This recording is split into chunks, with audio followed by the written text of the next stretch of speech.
Formula ఈ car race కేసులో ACB నమోదు చేసిన ఎఫ్ఐఆర్ కొట్టివేయాలంటూ కేటీఆర్ దాఖలు చేసిన పిటిషన్పై హైకోర్టు నేడు తీర్పు వెలువరించనుంది.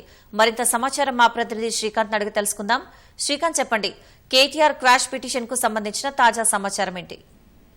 ఫార్ములా ఈ ఆపరేషన్స్ సంబంధించిన ఘటనలో మొత్తం నిబంధనల విరుద్ధంగా నగదు బదిలీ జరిగిందని చెప్పి, అంతేకాకుండా వాళ్ళు డబ్బు ఎక్కడికి వెళ్ళింది తెలుసుకోవాల్సిందని చెప్పి కూడా ఏసీబీ అధికారులు ఎఫ్ఐఆర్ నమోదు చేశారు. ఈ ఎఫ్ఐఆర్ ను క్వాష్ చేయాలని చెప్పి కూడా కేటీఆర్ హైకోర్టులో పిటిషన్ దాఖలు చేశారు. దీనిపై ఇప్పటికే ఇరువైపుల వాదనలు ముగిశాయి. ఈ రోజు తీర్పును వెల్లడించారన్నారు హైకోర్టు న్యాయమూర్తి. మరి కాసేపు దాదాపు గంటన్నర సమయంలో దీనికి సంబంధించిన తీర్పు వెలువడనుంది. అయితే దీనికి సంబంధించి ఇప్పటికే ఈ ఘటనలో ఈ ఎఫ్ఐఆర్ సంబంధించి క్వాష్ చేయాలని చెప్పి కేటీఆర్ తరపు న్యాయవాది ఇప్పటికీ వాళ్ళు వినిపించారు.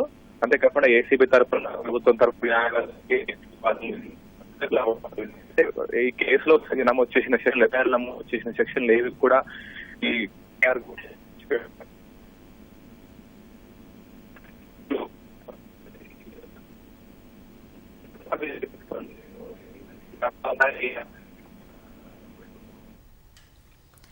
ధన్యవాదాలు శ్రీకాంత్.